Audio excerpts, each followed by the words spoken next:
Well, look, there are some things in life you are naturally going to fear. It's natural to fear illness. It's natural to fear death. It's natural to fear some disaster coming upon the people you love, your children, your family. That's why you protect yourself. It's natural to want to feel safe, to do things that minimize the dangers that are all around us in life. That's why you go to the doctor and get checkups, because there's a healthy kind of fear.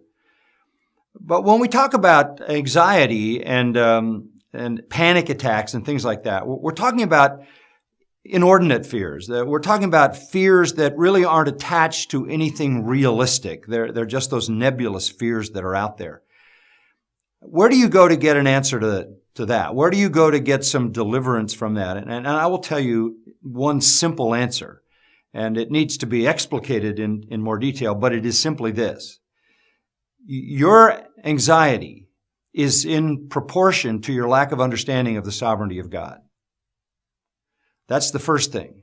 If you are panicked, if you are anxious just in general, if you're a person who worries about everything, then you need your theology strengthened. You need to understand the sovereign purposes of God that He is working out in His providence on behalf of every believer.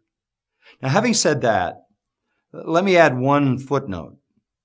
If you are continuing in sin, if you are committing sin, and you're not repenting and dealing with it before God, you will be anxious, and you will have fear, and you will lose your assurance, because that will be the discipline of God in your life.